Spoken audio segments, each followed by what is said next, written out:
Praise the lord. యేసుక్రీస్తు ప్రభువారి నామంలో మీకందరికీ శుభములు కలుగునుగాక. దేవుని నామానికి మహిమ కలుగునుగాక. మనం ఈ దిన వాక్యాన్ని ప్రారంభించుకునే ముందుగా ప్రార్థన చేసుకుందాం. మీరందరూ కూడా మీ అందరి ప్రతి అవసరత దేవుడు, పరమ తండ్రి అయినటువంటి మన దేవుడు సమస్తము అనుగ్రహించగల దేవుడని నమ్మి విశ్వాసంతో దేవుని యొద్ద మనం మొరపెట్టినప్పుడు మన ప్రతి అవసరతను ఆయన కృపా సమృద్ధిలోంచి మనల్ని తీరుస్తాడు. మనకు సంతోషము, సమాధానము, నెమ్మది, ఆరోగ్యము, ఐశ్వర్యము, అభిషేకము దేవుడు మనకు అనుగ్రహించగల శక్తివంతుడు, సమర్థుడు అని మనం నమ్మి ప్రార్థించాలి. నమ్ముట నీ వలననైతే నమ్మువానికి సమస్తము సాధ్యం అంటున్నాడు. 1, 2 కాదు, అక్కడ సమస్తము. నీకు ఏది అవసరమో దేవుడు ఇవ్వగల సమర్థుడు కాబట్టి సమస్తము ఇవ్వగల శక్తివంతుల వైపు మనం చూసి ప్రార్థిద్దాం. మీరందరూ కళ్ళు మూసుకుని ప్రార్థనలో నాతో పాటు ఏకీభవించండి. మహాగణుడివి, మహోన్నతుడివి, సర్వాంతర్యామివి, సర్వసృష్టికర్తమైన మా ప్రభువా, మా దేవా, మా రక్షక, నీకే స్తుతులు స్తోత్రాలయ్యా. అయ్యా, సర్వసృష్టిని నీ నోటి మాట చేత సృష్టించావు ప్రభువా. ఈ మానవుడిని మాత్రం నీ రూపంలో, నీ పోలికలో, నీ స్వహస్తాలతో ప్రభువా తయారు చేసుకుని నీ ఊపిరి ఊది అయ్యా నీతో పాటు ఉండాలని, అయ్యా నిత్యము నీ యందు ఆనందించాలని, నీ పరలోక రాజ్యంలో నీతో పాటు ఉండాలని ఎంతో ప్రణాళికతో ఈ మానవుడు నిర్మించావు ప్రభువా. అయినప్పటికీ ఈ మానవుడి మనోనేత్రాల అపవాది మూసివేసి అయ్యా నిన్ను చూడకుండా లోక ఆకర్షణలో పడిపోయి లోకం కొరకు జీవించి అపవాది కబంధ హస్తాల్లో చిక్కుకుని అయ్యా తండ్రి నిత్య నరకాగ్నికి పాలైపోతున్నటువంటి ఈ మానవుల్ని మీరు దర్శించండి ప్రభువా. అయ్యా, మీరు మాకు ఇచ్చిన ఈ యొక్క ఆధిక్యతను బట్టి నీకు వందనాలయ్యా. నీ సువార్త ప్రకటించే భాగ్యాన్ని మాకు ఇచ్చావు ప్రభువా. తండ్రి, మా మనోనేత్రాలు తెరవజేసినట్లుగానే మమ్మల్ని మీ పరలోక రాజ్య వారసులుగా చేసుకున్నట్లుగానే ప్రతి ఒక్కరి మనోనేత్రాలు యేసుక్రీస్తు ప్రభువారి నామములో తెరవబడునుగాక. ప్రతి ఒక్కరి అంధకారము, చీకటి లయమైపోవునుగాక. నీ పరలోక రాజ్య వారసులుగా ప్రతి ఒక్కరూ చేర్చబడుదురుగాక. అయ్యా ప్రభువా, ఎవరైతే ఏ అవసరతతో నీ పాద సన్నిధిలో మొరపెడుతున్నారో ప్రభువా, నీ బిడ్డలకునైనా తండ్రి సమస్తము ఇవ్వగల శక్తిమంతుడు తండ్రి. అయ్యా, మానవులను నువ్వు అంతగా ప్రేమిస్తున్నావు తండ్రి. అయ్యా, ఎవరిని నువ్వు విడిచిపెట్టే దేవుడు కాదు ప్రభువా. తండ్రి, నీ యొద్దకు వచ్చి వారిని నేను ఎంత మాత్రము త్రోసివేనంటున్నావు తండ్రి. అవునయ్యా, నీ యొద్దకు వచ్చి నీ పాద సన్నిధిలో మొరపెడుతున్న ప్రతి ఒక్కరి విన్నపాలను ఆలకించి నీ పరలోక దీవెనలతో, ఆశీర్వాదాలతో, ఐశ్వర్యంతో, అభిషేకంతో నింపి నీ రక్షణ ఇచ్చి నీ రాజ్య వారసులుగా చేసుకున్నందుకు మీకు వందనాలు చెల్లిస్తూ అయ్యా ప్రభు, ఈ యొక్క వాక్యాన్ని ధ్యానించడానికి నీ పరలోక మర్మాలు నాకు బయలుపరిచి అయ్యా నన్ను నీ సిలువ చాటును మరుగుపరిచి నీ నోటి బూరగా మాత్రమే నన్ను వాడుకొని సమస్త మహిమ, ఘనత, ప్రభావములు మీరు మాత్రమే పొందుకోమని నజరేయుడైన యేసుక్రీస్తు ప్రభు వారి అతి శ్రేష్టమైన నామంలో ఈ ప్రార్థన సమర్పిస్తున్నాం పరమ తండ్రి. Amen, amen. ఈ దినం మన వాక్యాన్ని ధ్యానించుకునే ముందు మనం ప్రార్థన చేసుకుని ఉన్నాం. ఇప్పుడు వాక్యాన్ని ధ్యానించుకుందాం. ఈ వాక్య అంశం ఏమనగా, మనుష్యులు తెలియక పాపం చేస్తారా? మనుషులు తెలియక పాపం చేస్తారా? లేదు, తెలిసి పాపం చేస్తారని మనం ఈ దినం నేర్చుకుందాం. తెలియక చేస్తారు అనేది మాత్రం నిజం కాదు. అయితే ఎలా నిజం కాదు అనేది మనం ఈ దినం తెలుసుకుందాం. అయితే మనుషులు కేవలం తెలియక చేస్తారని కాదు, కానీ వాళ్ళు ఎలా తెలిసి చేస్తారు, ఎందుకు చేస్తున్నారు, తెలిస్తే ఎందుకు పాపం చేస్తారు అని మనం అనుకుంటాం. అంటే ఈ సర్వ సృష్టి ఎవరు సృష్టించారు? సృష్టికర్త పరమతండ్రి అయినటువంటి దేవుడు ఈ సర్వ సృష్టిని సృజించాడు. ఈ సర్వ సృష్టిని సృజించినటువంటి దేవుడు ఒకడున్నాడని ప్రతి మానవుడికి తెలుసు. ప్రతి చిన్న పిల్లవాడిని అడిగినా తెలుసు. ఈ ఆకాశం ఎవరు సృష్టించారు అంటే దేవుడు. ఈ భూమిని ఎవరు సృష్టించారంటే దేవుడు. ఈ సముద్రాలను ఎవరు సృష్టించారంటే దేవుడు. ఈ లోకంలో ఉన్న ప్రతీది, ప్రతి జంతువులు, ప్రతి ప్రాకు పురుగులు, ఈ మానవుడు ఎవరి ద్వారా నిర్మింపబడ్డాడు అంటే ప్రతి చిన్న పిల్లవాడిని అడిగినా కూడా చెప్తాడు. అయితే మనం ఏం తప్పు చేస్తున్నాం? ఈ సృష్టిలో మనం జీవిస్తూ ఈ సృష్టి ఎవరు చేశారు అని మనం గ్రహించుకోకుండా మనము మాట్లాడుతున్నాము అంటే ఈ మాట ఎక్కడి నుంచి వచ్చింది? మనము ఈ రూపం పొందుకున్నాము అంటే ఇది ఎవరి రూపం, ఎవరిచ్చారు మనకి అనేది మనం గ్రహించుకుంటున్నామా? ఇది మన స్వహస్తి, మన స్వాస్యం. భర్త భార్యలు కలవడం వల్ల పిల్లలు పుట్టారు, మనకు అందమైన పిల్లలు పుట్టారు, మనం గ్రేటు అనుకుంటున్నాం. లేదా అందరూ జీవిస్తున్నారు, ఏదో భూమి ఉంది అంతే, ఎలా వచ్చిందో అనవసరం, ఈ ఆకాశం ఉంది ఎలా వచ్చిందో అనవసరం అనుకుంటూ వాళ్ళు ఏం చేస్తున్నారు? తెలిసి పాపం చేస్తున్నారు. సర్వసృష్టికర్త ఉన్నాడని, ఆయన మనల్ని అందరినీ నిర్మించాడని మనం గ్రహించుకోకుండా అంధకారంలో చీకటిలో జీవిస్తూ సృష్టికర్తకు బదులు మనం సృష్టిని పూజిస్తున్నాం. అనగా సృష్టికర్త అయినటువంటి దేవుడు ఈ సర్వ సృష్టిని సృష్టిస్తే, ఈ సృష్టిలో దేవుడిచ్చినటువంటి సృష్టిలో ఏమున్నాయి? చెట్లున్నాయి, రాళ్ళు ఉన్నాయి, మట్టి ఉంది, బంగారం ఉంది, వెండి ఉంది, ఇనుము ఉంది. ఇవన్నీ ఎవరిచ్చారు? ఇవన్నీ భూమిలో దేవుడే ఇచ్చాడు. బంగారాన్ని, వెండిని, ఇనుమును అన్నీ కూడా భూమిలో దేవుడు మనకిచ్చాడు. దానిని బట్టి మనకు నచ్చిన విధంగా తయారు చేసుకుంటూ ఉన్నాం. అయితే ఈ సృష్టిలో ఇచ్చినటువంటి ఈ వస్తువులు, ఆకాశం ఒక వస్తువు, భూమి ఒక వస్తువు, ఈ సృష్టిలో ప్రతిదీ ఒక వస్తువు లాంటివి దేవుడు మాట చేత వచ్చాయి. అయితే ఈ మానవుడు ఏం చేస్తున్నాడు? చెట్లని ఎవరు సృష్టించారు? ఆదికాండం 1వ అధ్యాయం 1వ వచనంలో ఫస్ట్ ఉంటుంది. ఆదియందు దేవుడు సృష్టిని సృజించాడని ఉంటుంది. అయితే ఆ సృష్టిలో ఉన్నటువంటి ఈ చెట్లు, దేవుడు చెట్లు కలుగుగాక, ఫలాలిచ్చే చెట్లు కలుగుగాక, భూమి కలుగుగాక, ఆకాశం కలుగుగాక, సముద్రం కలుగుగాక, సముద్రంలో చేపలు కలుగుగాక అని సమస్తాన్ని నోటు మాట చేత సృష్టించి ఆ మనిషిని మాత్రం తన స్వహస్తాలతో నిర్మిస్తాడు. అయితే ఈ చెట్లు దేవుడు సృష్టించినటువంటి సృష్టి. ఆ చెట్టుని నరికి ఆ చెట్టుని ఒక విగ్రహ రూపంలో చేసుకుంటున్నారు. అయితే ఈ మట్టిని తీసుకొచ్చి విగ్రహ రూపంలో చేసుకుంటున్నారు. ఇంకా పెద్ద పెద్ద టెంపుల్స్లో బంగారాన్ని తీసుకొచ్చి ఒక విగ్రహంగా చేసుకుంటున్నారు, వెండిని తీసుకొచ్చి ఒక విగ్రహంగా తీసుకుంటున్నారు, రాయిని తీసుకొచ్చి ఒక విగ్రహంగా చేసుకుంటున్నారు. అంటే సృష్టికర్తకు బదులుగా మానవుడు దేనిని పూజిస్తున్నాడు, దేనిని సేవిస్తున్నాడు? సృష్టాన్ని సేవిస్తున్నాడు. ఈ సృష్టిని చేసిన దేవుడు ఈ మానవుడు నిర్మిస్తే, ఈ మానవుడు స్వహస్తాలతో ఈ యొక్క విగ్రహాలను తయారు చేస్తున్నాడు. ఈ స్వహస్తాలతో దేవుడు మనలు చేస్తే, మానవుడు స్వహస్తాలతో ఈ యొక్క విగ్రహాలని తయారు చేస్తున్నాడు. మానవుడు తయారు చేసినటువంటి ఈ విగ్రహాలని మానవుడు పూజిస్తున్నారు. సర్వసృష్టికర్త ఎవరు అనేది మర్చిపోయారు. వాళ్ళు కళ్ళు మూసుకుని జీవిస్తున్నారు. విగ్రహారాధన అనేది చాలా భయంకరమైన పాపమని బైబిల్ గ్రంథంలో చెప్పబడుతుంది. ఎందుకు? సృష్టికర్తకు బదులుగా సృష్టాన్ని మానవుడు చేసిన స్వహస్తాలతో మానవుడు పూజిస్తున్నాడు కాబట్టి అది పాపం అంటున్నాడు. భయంకరమైన పాపం. దేవుని 2వ రాకడలో విగ్రహాలని విసిరేస్తారంట, మట్టి బొమ్మల్ని విసిరేస్తారంట, రాతి బొమ్మల్ని విసిరేస్తారంట, బంగారు బొమ్మల్ని విసిరేస్తారట. ఇవెందుకు? ఇవి మాతో మాట్లాడని మూగ బొమ్మలు ఎందుకనేవి విసిరేస్తారంట. కానీ ఈ లోకంలో మానవుడు బైబిల్ లేకపోయినా, యేసుప్రభు వారు ఈ లోకానికి రాకపోయినా, బైబిల్ బోధ వినకపోయినా, సర్వ సృష్టిని చూసి మానవుడు నమ్మాలి. సృష్టి ఏం చేస్తుంది? ఎండ నీతిమంతుల మీద అనీతిమంతుల మీద కూడా ఎండ వస్తుంది. నీతిమంతుల మీద అనీతిమంతుల మీద వర్షం కురుస్తుంది. నీతిమంతులకి అనీతిమంతులకి ఆహారం, చేపలు, సమృద్ధి అంతా కూడా ప్రతి మానవుడికి ఇచ్చాడు. విశ్వాసికే అని లేదు, ప్రతి మానవుడికి ఇచ్చాడు. ఆ మానవుడు గ్రహించుకుని దేవుని దగ్గరకు వచ్చిన వాళ్ళు విశ్వాసులయ్యారు.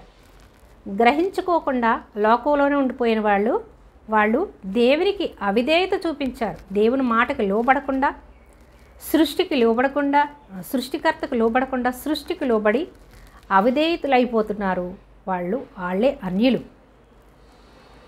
అయితే ఎవరు కూడా ఏ సాకు చెప్పడానికి సరిపోరు. దేవుడు రెండవ రాకడలో తీర్పు తీర్చేటటువంటి దేవుడు పరలోకంలో సింహాసనం మీద ఆసీనుడై ఉన్నాడు. ఎవరు? తండ్రి అయిన దేవుడు కుడి పార్శ్వమున కుమారుడున్నాడు. కుమారుడికి సర్వ అధికారము ఆయన శిలువలో ఎప్పుడైతే ప్రాణం పెట్టి మృత్యుంజయుడిగా తిరిగి లేచి తండ్రి మాటకి విధేయత చూపించి ఎప్పుడైతే తన విధేయత చూపించి పరలోకానికి ఎలా ఆరోహణమయ్యాడో తండ్రి దగ్గరికి, అప్పుడు సర్వ అధికారములు యేసుక్రీస్తు ప్రభువారు పొందుకున్నారు. పొందుకుని ఆయన తీర్పు తీర్చడానికి మహిమ సింహాసనం మీద యేసయ్య మనకు తీర్పు తీరుస్తాడు. యేసయ్య మానవుడని, ఒక బోధకుడని, ఒక ప్రవక్త అని, మనలాంటి మనిషి అని మనుషులు తీర్పు తీర్చేస్తున్నారు. ఏ మానవుడు తీర్పు తీర్చడానికి సరిపోడు. సర్వసృష్టికర్తకి మనం లోబడి ఆయన మనకి తీర్పు తీర్చే దేవుడు ఒక్కడున్నాడని మనం నమ్మాలి. అంతేకాని మనకి నచ్చినట్లుగా మనం తీర్పు తీర్చేస్తూ ఉంటాం. మనం నీతిమంతులని. దేవుడు ఏమంటున్నాడు? నీతిమంతుడు లేడు, ఒక్కడునూ లేడు. అందరూ పాపం చేసి దేవుడు అనుగ్రహించే మహిమను పొందలేకపోతున్నారు అంటున్నాడు. అయితే అందరూ పాపులైతే పరలోకం ఎవరు వెళ్తారు? పరలోకం ఎవరు వెళ్తారు? యేసయ్యందు విశ్వాసం ఉంచి దేవుని మాటకి లోబడి సర్వసృష్టికర్త ఉన్నాడు అని నమ్మి సృష్టికర్త వైపు కన్నులెత్తి ఆకాశం వైపు మనం చూసి ఆకాశాన్ని ఇచ్చిన దేవానికి స్తోత్రములు అని ఎవరైతే తండ్రి మాటకు లోబడి విధేయత చూపిస్తారో వాళ్ళు మాత్రమే పరలోక రాజ్యానికి వారసులు అవుతారని దేవుని వాక్యం స్పష్టంగా తెలియజేస్తుంది. కాబట్టి ప్రతి ఒక్కరు కూడా ఏ సాకు చెప్పలేరు. దేవుడు రాకడ సమయంలో అయ్యో ప్రభువు మాకు తెలియలేదే, యేసయ్య నామములోనే మాకు రక్షణని, యేసయ్య నామములోనే మాకు పరలోక రాజ్యమని మేము గ్రహించుకోలేకపోయామే అని చెప్పడానికి, సాకులు చెప్పడానికి సరిపోరు. ఎందుకంటే యేసయ్య మాటలు వినలేదు, నువ్వు బైబిల్ గ్రంథాన్ని చూడలేదు, నువ్వు బైబిల్ గ్రంథాన్ని నువ్వు ముట్టుకోలేదు, బైబిల్ గ్రంథాన్ని ఒక మతముగా నువ్వు చూసావు, అది కడజాతి వారి మతం అని నువ్వు ముద్ర వేసేసావు. ఎలా వేసేసావు? అపవాది నీ మనోనేత్రాలు మూసివేసి ముద్ర వేయించాడు. అందువల్ల నువ్వు దేవుని దగ్గరికి రాలేకపోతున్నావు. నీ మనోనేత్రాలు మూయబడి ఉన్నాయి. కాబట్టి సర్వసృష్టిని చూస్తున్నావే నువ్వు. ఈ సృష్టిని చూస్తున్నటువంటి నీ కళ్ళు ఎక్కడ మూయబడ్డాయి? ఉదయం అవతలకి ఎండ వస్తుంది మనకి.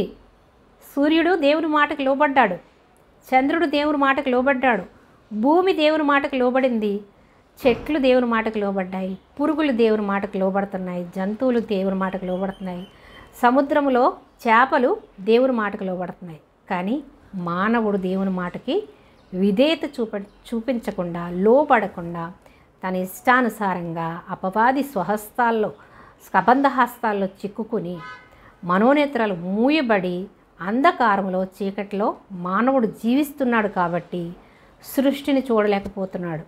నువ్వెన్ని లైట్లు వేస్తే చీకట్లో ఇలాంటి వెలుగును చూడగలం? రాత్రిని మనం పగలు చేయగలమా? ఎన్ని లైట్లైనా మానవుడు జ్ఞానం అంతా పెట్టి ఎన్నో లైట్లు పెడతాం, కానీ పగలు సూర్యుడిచ్చేంత వెలుగును మనం ఇవ్వగలమా? లేదా లైట్లు మొత్తం ఆర్పేస్తాం, పగల్ని మనం రాత్రి చేయగలమా? చేయలేం. సూర్యుడు దేవుని మాట వింటున్నాడు, చంద్రుడు దేవుని మాట వింటున్నాడు, ఆకాశ నక్షత్రాలు దేవుని మాట వింటున్నాయి, సముద్రంలో చేపలు దేవుని మాట వింటున్నాయి. దేవుడు ఏది చెప్పితే చేస్తుంది, సృష్టి చేస్తుంది. ఆ సృష్టి చేస్తున్నప్పుడు మనం సృష్టిని చూసైనా దేవుని దగ్గరికి రావాలి అని దేవుని వాక్యం సెలవిస్తుంది. అయితే రోమాపత్రిక 1వ అధ్యాయం మనము 19వ వచనాన్ని చూద్దాం. పౌలు రాసిన అపోస్తలుడైనటువంటి పౌలు రాసినటువంటి రోమీయులకు రాశాడు పత్రిక. అంటే రోమా ఒక ప్రాంతంలో, రోమా అనేటటువంటి ఆ యొక్క దేశంలో రోమీయులు అనగా అక్కడ ప్రదేశంలో ఉన్నవారిని రోమీయులు అనేటటువంటి ప్రాంతానికి, అక్కడున్న సంఘానికి పౌలు గారు రాస్తున్నారు. అయితే రోమీలకు రాసిన పత్రిక 1వ అధ్యాయము 19వ వచనాన్ని చూద్దాం. ఎందుకనగా దేవుని గూర్చి తెలియక సఖ్యమైనదేదో అది వారి మధ్య విశదమై ఉన్నది. సఖ్యమైనదేదో విశదమై ఉన్నది అంటే కళ్ళారా సృష్టి కనిపిస్తుంది, అయినప్పటికీ దాన్ని చూడకుండా మనోనేత్రాలు మూయబడి దేవునికి దగ్గరికి రావడం మానేసి దేవుణ్ణి చూడడానికి ఇష్టం లేకుండా వారి ఇష్టానుసారంగా వారి మానవుడు చేసిన విగ్రహాల వైపు చూస్తూ దేవునికి దూరం అయిపోతున్నారు అని ఈ యొక్క వాక్యం మనకు సెలవిస్తుంది. అయితే మనము కీర్తనల గ్రంథము 19వ అధ్యాయం చూద్దాం. కీర్తనల గ్రంథం 19వ అధ్యాయం ఏముందంటే 19వ అధ్యాయం 1 నుంచి 4 వరకు చూద్దాం. కీర్తనలు 19వ అధ్యాయం 1 నుంచి 4 వరకు చూద్దాం. ఆకాశము దేవుని మహిమను వివరించుచున్నది, అంతరిక్షం ఆయన చేతి పనిని ప్రచురపరచుచున్నది. ఆకాశం ఏం చేస్తుంది? దేవుని మహిమను వివరిస్తుంది. ఆకాశాన్ని చూస్తే మనకు అనిపిస్తుంది. ఆకాశాన్ని చూస్తే ఏ మానవుడైనా ఆకాశాన్ని చేయగలడా? భూమిని చేయగలడా? ఆకాశాన్ని చూస్తే దేవుని మహిమ మనకు కనిపిస్తుంది. మహిమను వివరిస్తుంది. అంతరిక్షం ఆయన చేతి పనిని ప్రచురపరుస్తుంది. ఈ అంతరిక్షము భూమి ఈ ప్రపంచం అంతా కూడా ఏం చేస్తుంది? తన చేతి పనిని ప్రచురపరుస్తుంది. తన చేతి పని మనము, ఆయన చేతి పని మనము. ఆయన మాట చేత ఈ సృష్టి వచ్చింది. ఆయన సృష్టి తన చేతి పనిని ప్రచురపరుస్తున్నది. పగటికి పగలు బోధ చేయుచున్నది. పగటికి పగలు బోధ చేస్తుంది. రోజు సూర్యుడు వస్తున్నాడు, పగలు మనకి బోధిస్తుంది. అంటే సూర్యుడు ప్రతిరోజు తన పని యథావిధిగా చేస్తున్నాడు. ఎలా చేస్తున్నాడు అని మనం గ్రహిస్తున్నామా? గ్రహించం. తెల్లారిపోయింది, లేచేయాలి, మన పనులు చేసుకోవాలి, మళ్ళీ మనం యథావిధిగా జీవించాలి, అంతే. ఆ సూర్యుడు ఎలా వస్తున్నాడు, రోజు దేవుని పనికి ఎలా లోపడుతున్నాడు సూర్యుడు అనేది మనం మనసు పెట్టి గ్రహించట్లేదు. పగటికి పగలు ఏం చేస్తుంది? మనకి బోధ చేస్తుంది. రాత్రికి రాత్రి జ్ఞానము తెలుపుచున్నది. రాత్రవతులకు మనకు జ్ఞానం తెలియపరుస్తుంది. రాత్రవతులకు దాని పని, టైం అవతులకి చంద్రుడు వచ్చేస్తాడు, చీకటి వచ్చేస్తుంది. రాత్రికి రాత్రి మనకు జ్ఞానం తెలుపుతుంది. వాటికి భాష లేదు, మాటలు లేవు. సూర్యుడికి చంద్రుడికి భాష లేదు, మాటలు లేవు. అయినప్పటికీ దేశవ్యాప్తంగా దేవుని సువార్త ప్రకటిస్తున్నాయి. మనం దేశమంతా వెళ్ళలేము సువార్త ప్రకటించడానికి. అయితే సూర్యుడు చంద్రుడు ప్రతి మూలకి, ఏ మూలన్నా ప్రతి మానవుడు సూర్యుడు చంద్రుడిని చూస్తున్నాడు, రాత్రిని పగల్ని చూస్తున్నాడు. అందుకని మాకు తెలియదే అని దేవుని రెండవ రాకడలో మనము అనడానికి సరిపోవు. మనం తినలేదని అబద్ధం ఆడేస్తుంటాం, అనలేదని అబద్ధం ఆడేస్తూ ఉంటాం. అది మన జ్ఞానం అనుకుంటాం, మనం చాలా తెలివైన వాళ్ళం అనుకుంటాం, ఇతరులు బాగా నమ్మించేస్తుంటాం. కానీ దేవుణ్ణి ఏ మానవుడు నమ్మించలేడు. ఎందుకు? ఆయన చేతిలో మనం మట్టి బొమ్మలం. హృదయాలను చూసే దేవుడు. నీ హృదయం ఎలా ఉంది? నువ్వు దేవుణ్ణి ఏ విధంగా ఆరాధిస్తున్నావు? దేవుణ్ణి ఏ విధంగా నువ్వు గౌరవిస్తున్నావు? సృష్టిని చూసి నువ్వు దేవుడు చేశాడని నువ్వు నమ్ముతున్నావా?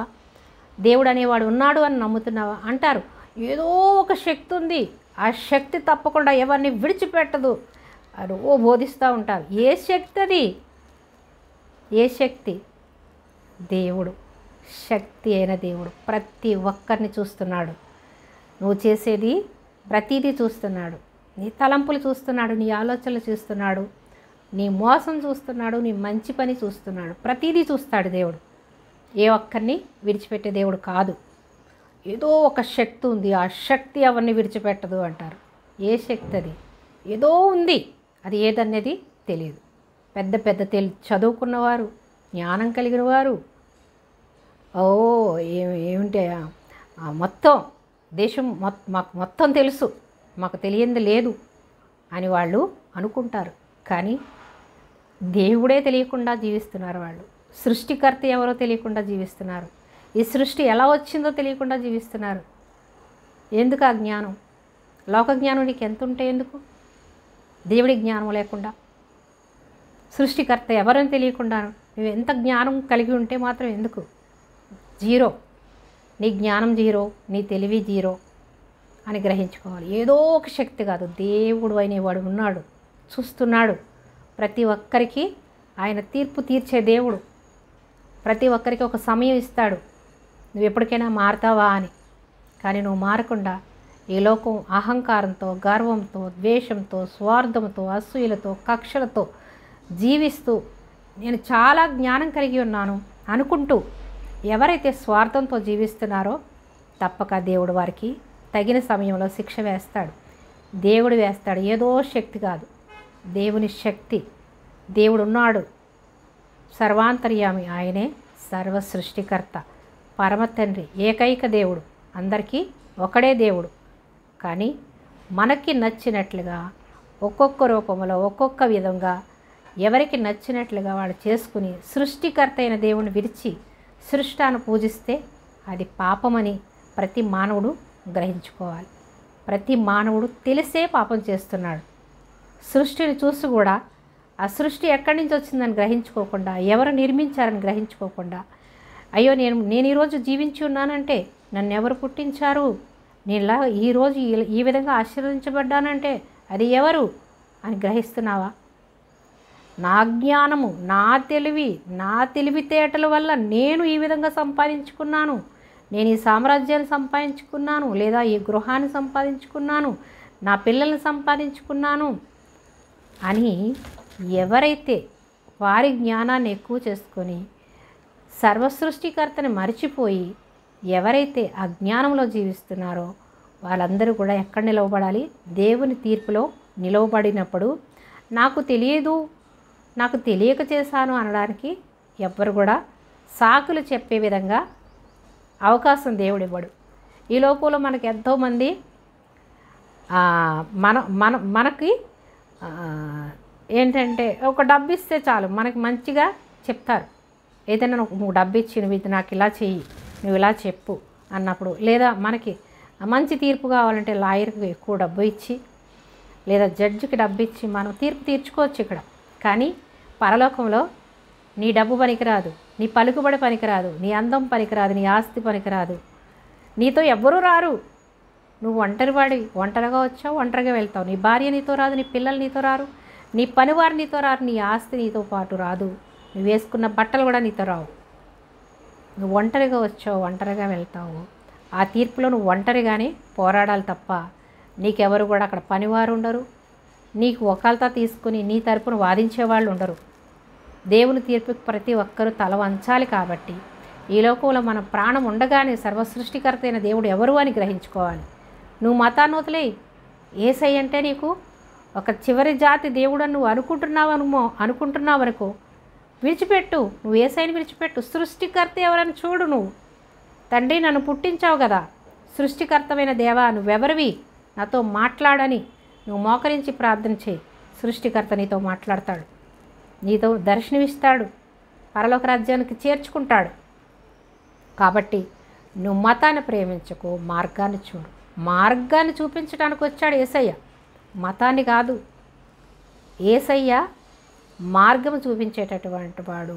సత్యము అంటే ఆయన మాట సత్యము, దేవుని మాట సత్యము, బైబిల్ గ్రంథం సత్యము. కాబట్టి బైబిల్ గ్రంథము అబద్ధం చెప్పదు, దేవుడు అబద్ధం చెప్పడు.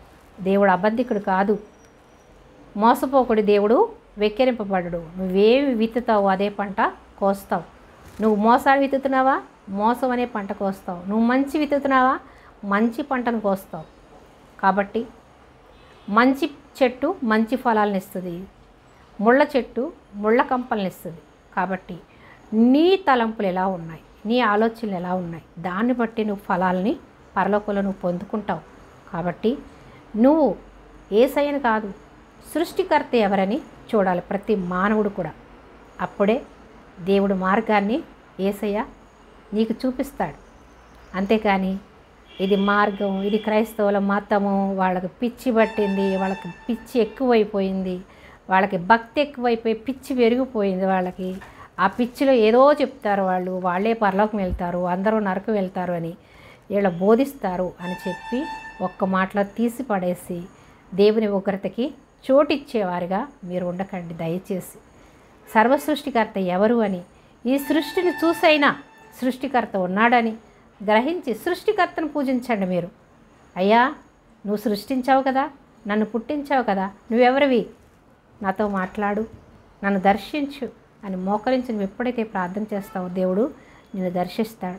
అంతేకాని గుడ్డిగా మానవులు చేసినటువంటి చెక్క బొమ్మలు, రాతి బొమ్మలు, మట్టి బొమ్మలు, బంగారు బొమ్మలు, వెండి బొమ్మలు, ఇనుముతో చేసిన బొమ్మలు, అలాంటి బొమ్మల్ని పూజించి మీరు దేవుని ఉగ్రతకి దగ్గర అవ్వద్దు అని దేవుని వాక్యం సెలవిస్తుంది.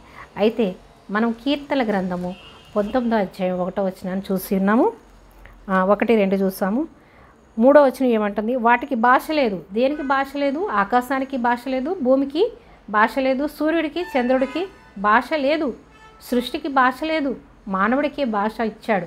కాబట్టి అవి భాష లేకపోయినా దేవుని సృష్టికి లోబడి అవి చూపిస్తున్నాయి, దేవుని సృష్టిని, దేవుని మహిమను చూపిస్తున్నాయి.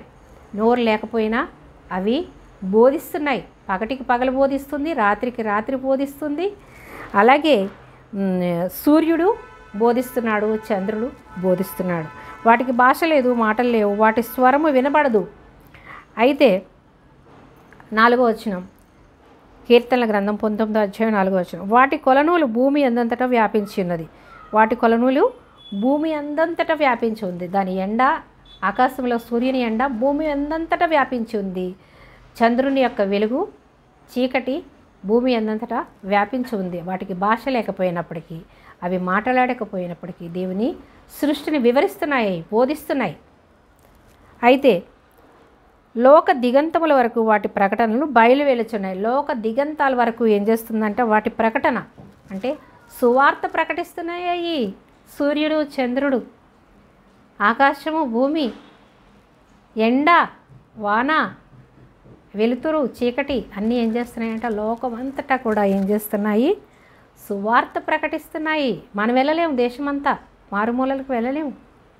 కానీ సూర్యుడు వెళ్తున్నాడు, చంద్రుడు వెళ్తున్నాడు. అవి చూసైనా నువ్వు గ్రహిస్తున్నావా? ఈ ఎండ ఎక్కడి నుంచి వచ్చింది? ఈ వర్షం ఎక్కడి నుంచి వస్తుంది? ఈ నీరు ఎక్కడి నుంచి వచ్చింది? మనం తాగుతున్నామంటే ఈ నీరు ఎక్కడి నుంచి వచ్చింది? ఒక్కరోజు నీరు లేకపోతే బ్రతకగలవా? ఆ నీరు ఎక్కడి నుంచి వస్తుంది? దేవుడిచ్చాడు, భూమిలో నీరు ఇచ్చాడు. అయితే దేవుడిచ్చాడు. అయితే మనం ఏం చేయాలి? కృతజ్ఞత కలిగి ఉండాలి. దేవుడు ప్రతి ఒక్కరికి ఇచ్చాడు.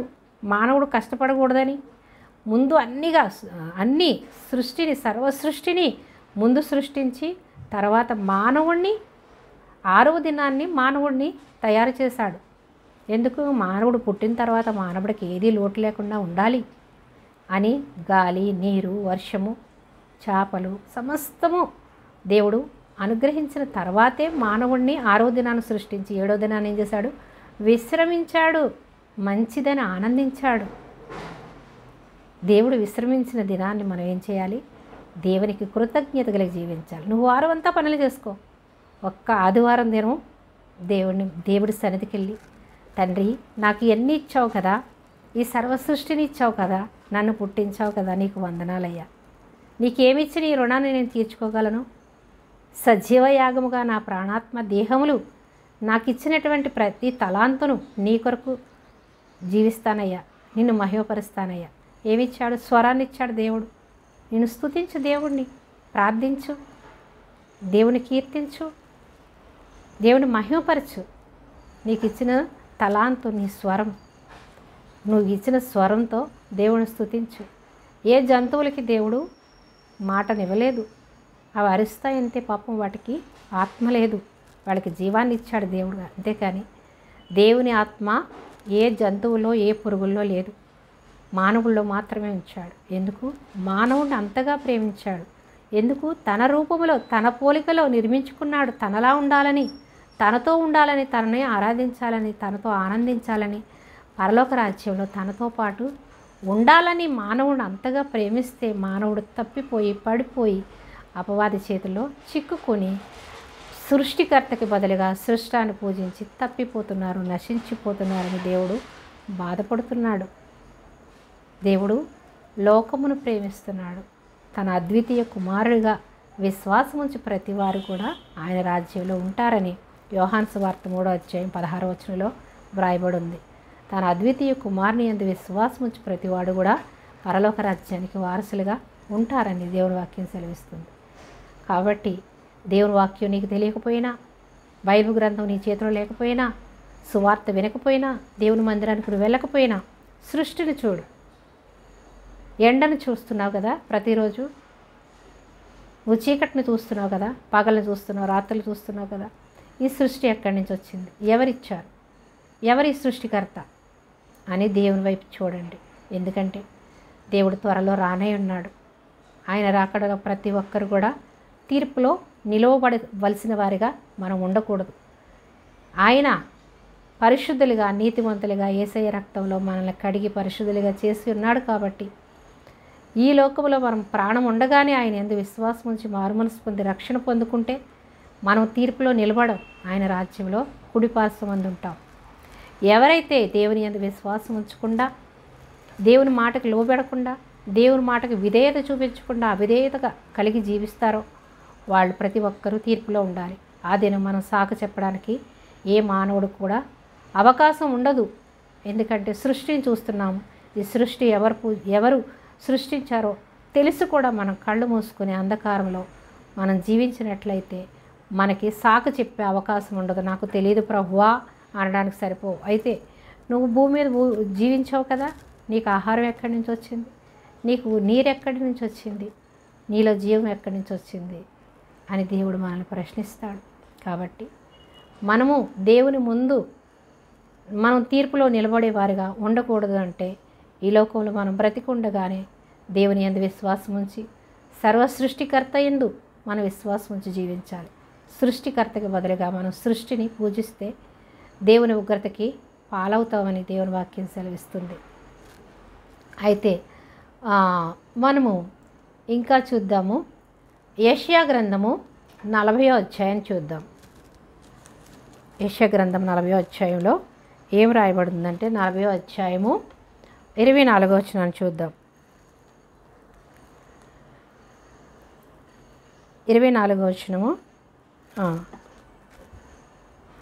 వారు 24 కాకుండా మనం 19 నుంచి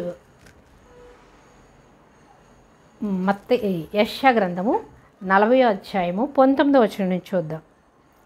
విగ్రహమును చూడగా శిల్పి దానికి పోతపోయును, కంసాలి దానిని బంగారు రేకులతో పొదుగును. ఏం చేస్తామంట? విగ్రహాన్ని చూస్తే శిల్పి దానిని పోతపోయాను. శిల్పకారుడు ఆ యొక్క విగ్రహాన్ని చెక్కేటటువంటి శిల్పకారుడు ఏం చేస్తాడు? దానికి పోత పోస్తాడు. ఆ బొమ్మ తయారు చేసి అది మనం వెండి అందులో కరిగించి పోస్తే వెండి బొమ్మ వస్తుంది, బంగారం కరిగించి పోస్తే బంగారం బొమ్మ వస్తుంది, మట్టి కరిగించి పోస్తే మట్టి బొమ్మ వస్తుంది. మనము ఏది కరిగించి పోస్తే ఆ మూషలో ఆ ఆకారం వస్తుంది. అది శిల్పి తయారు చేస్తాడు. అయితే పోతపోయిను, కంసాలి దాన్ని బంగారు రేకులతో పొదుగుతాడు. ఆ శిల్పం పైన ఏం చేస్తారు? ఆ శిల్పం అంతా బంగారాన్ని పొదగలేరు కాబట్టి ఆ యొక్క మట్టి మూతతో కానీ, ఇనుముతో కానీ, వెండితో కానీ, ఇత్తడితో కానీ చేసినప్పుడు తర్వాత ఏం చేస్తారట? బంగారాన్ని కంసాలి రేకు తయారు చేసి పొదుగుతాడంట. పైన అతికిస్తాడు. దానికి వెండి గొలుసులు చేస్తాడు. వెండి గొలుసులు అంటే ఆ విగ్రహానికి నగలు తయారు చేస్తాడు. అందంగా కనిపించడానికి నగలు తయారు చేస్తాడు. గొలుసులు చేయును, విలువగల దానిని అర్పింపజాలని నీరసుడు పుచ్చని మ్రాను ఏర్పరచును. వెండి గొలుసులు తయారు చేస్తాడు. తర్వాత ఏం చేస్తాడు? చెక్కతో పుచ్చుపోని చెక్క ఎంచుకుని ఆ చెక్కని విగ్రహంగా శిల్పకారుడు చెక్కుతాడు. కదలని విగ్రహమును స్థాపించుటకు నేర్పుగల పనివానిని వెదకి పిలుచుకును. నేర్పుగల మంచి ఎవరు బాగా ఆ శిల్పాన్ని తయారు చేస్తాడు అనేటటువంటి నేర్పుగల శిల్పకారుని పిలిచి మంచి పుచ్చిపోయినటువంటి చెక్కను తీసుకొచ్చి ఆ చెక్క ఆ శిల్పకారుడికి ఇచ్చి తయారు చేయించుకుంటారు. అయితే మీకు తెలియదా? మీరు వినలేదా? మొదటి నుండి ఎవరునూ మీతో చెప్పలేదా? భూమిని స్థాపించుటను బట్టి మీరు దాన్ని గ్రహింపలేదా? అంటే మీరు వినలేదా? మీకు తెలియదా? అంటే ఈ భూమి దేవుడు సృష్టించాడని, ఆకాశాన్ని దేవుడు సృష్టించాడని, ఈ చెట్లను దేవుడు సృష్టించాడని, ఆ చెక్క దేవుడిచ్చింది అని, ఆ మట్టి దేవుడిచ్చింది అని, ఆ బంగారం దేవుడిచ్చింది అని మీకు తెలియదా? లేదా మీకు ఎవరు చెప్పలేదా అని దేవుడు అడుగుతాడు అక్కడ మనల్ని. మీకు తెలియదే 21వ వచనం, యెషయా గ్రంథము 40వ అధ్యాయం 21వ వచనం చూద్దాం. మీకు తెలియదా? మీరు వినలేదా? మొదటి నుండి ఎవరునూ మీతో చెప్పలేదా? భూమిని స్థాపించడాన్ని బట్టి మీరు దానిని గ్రహింపలేదా? భూమిని స్థాపించడాన్ని బట్టి మీరు గ్రహించుకోలేకపోయారా? భూమిని మనుష్యుడు తయారు చేయగలడా? ఆ భూమి దేవుడిస్తే భూమి మీద అనేకమైన గృహాలు, అనేకమైనవి మనం తయారు చేసుకుంటున్నాం. నచ్చినట్టు గృహాలను, మనకి ఫంక్షన్ హాల్స్ను, అనేకమైనవి భూమి మీద మనము తయారు చేసుకుంటున్నాం, పంటలు పండించుకుంటున్నాం. కానీ ఈ భూమి ఎలా వచ్చింది? ఈ పంట ఎలా పండుతుంది? మనం నీళ్లు పోసేస్తే వచ్చేస్తుందా? ఆ భూమిని మనం మెత్తగా చేసి నీళ్లు పోసినప్పుడు వస్తుంది. ఆ మొలకలు మొలిపించేది ఎవరు? ఆ గింజలో విత్తనాన్ని ఇచ్చేది ఎవరు? ఆ విత్తనములో ఆ గింజ నిండేటట్టు చేసేది ఎవరు? ఇప్పుడు మనం బియ్యం గింజ వేస్తాము. బియ్యం గింజలు వేసినప్పుడు అది వస్తుంది, లేతగా వస్తే తర్వాత ముదురుగా గింజ అవుతుంది. అలాగే గోధుమలు, అలాగే వేరుశనగ, ప్రతి ఫ్రూట్స్, ప్రతి ఒక్క మనకి తినేటటువంటి ప్రతి వస్తువు కూడా అది ఎలా నింపుతున్నాడు అని గ్రహిస్తున్నామా మనం? దేవానికి స్తోత్రం అని స్తుతిస్తున్నామా? కృతజ్ఞత చెల్లిస్తున్నామా? అయ్యో నేను మంచిగా వేసేసాను, బాగా పండేసింది, ఓ నేను గ్రేటు అనుకుంటున్నాడు మానవుడు. మనం గ్రేట్ కాదండి, దేవుడు గ్రేట్. మనం నిమిత్త మాత్రం, మనం మట్టి ముద్దలం. ఆయన చేతిలో మనము మట్టి ముద్దలం. ఆయనకు నచ్చినట్టుగా మనల్ని తయారు చేసుకుంటాడు. ఆయన పంటను పండించేది దేవుడు, ఆ ఫలాలను పండించేది దేవుడు. సృష్టికర్తకు బదులుగా మనం సృష్టాన్ని మన చేతులతో శిల్పకారుడు చేసినటువంటి ఆ యొక్క విగ్రహాలను పూజించి దేవుని ఉగ్రతకు గురైపోతున్నారు. అది చెప్తే ఎవ్వరూ వినే స్థితిలో లేరు. ఎందుకు? అంధకారంలో, చీకట్లో, అపవాది చేతుల్లో, అపవాది కబంధ హస్తాల్లో చిక్కుకుని ఉన్నారు ప్రతి మానవుడు. అయ్యో ప్రభువా అని దేవుని బిడ్డలు ఎంతో ప్రార్థన చేస్తున్నారు. ఎందుకు? పరిశుద్ధ గ్రంథంలో మనకి వ్రాయబడింది. యోబు గ్రంథంలో కూడా యోబు ఎంతో బాధపడతాడు. అందరూ అంధకారానికి, చీకట్లోకి వెళ్ళిపోతారు, చనిపోయారు అని అంటారు. అంటే అది నూతన నిబంధన గ్రంథం అప్పటికి రాలేదు, కొత్త నిబంధన గ్రంథం రాలేదు, ఆయనకి తెలియదు. అందరూ చనిపోయిన వారందరూ అగాధానికి వెళ్ళిపోతారు అని రాస్తాడు. అయితే ఈ కొత్త నిబంధన మనకు వచ్చింది. ఈ కాలంలో మనము చాలా ధన్యులం.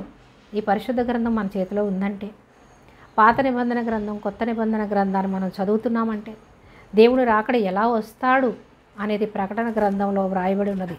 ఆ ప్రకటన గ్రంథం చూసినప్పుడు ఎంత భయంకరంగా ఉంటుందో, వాటన్నిటినీ ప్రతి మానవుడు ఎదుర్కోవలసిన వారై ఉన్నారు. కాబట్టి మనము సృష్టికర్తకు బదులుగా సృష్టాన్ని పూజించి దేవుని ఉగ్రతకి మనము పాలు కాకూడదని ఈ సువార్త ప్రకటింపబడుతుంది. ఈ పరిశుద్ధ గ్రంథాన్ని దేవుడు మన చేతిలో ఉంచాడు. యేసయ్య ఈ లోకానికి మనల్ని రక్షించడానికి వచ్చాడు అని ప్రతి మానవుడు కూడా గ్రహించుకోవాలి. కానీ ఇంకా దేవుడు వచ్చిన పరిశుద్ధ గ్రంథం మన చేతిలో ఉన్న పరిశుద్ధ గ్రంథంలో దేవుడు మనకు సమస్తాన్ని బయలుపరిచిన రెండవ రాకడ ఎలా ఉంటుంది, ఆయన ఎలా వస్తాడు, మనం ఎలా ఎత్తబడతాము, మనం ఎలా తీర్పులో నిలుచుంటాము అనేది మొత్తం బైబిల్ గ్రంథంలో, కొత్త నిబంధన గ్రంథం అంతా కూడా వ్రాయబడి ఉంది. ప్రకటన గ్రంథంలో స్పష్టంగా దేవుడు వ్రాయించి పెట్టాడు ముందుగానే. ఆయన వ్రాయించకపోతే మనకు తెలియదు కదా. మాకు తెలియదు ప్రభువా అంటామని దేవుడు ఏం చేశాడు?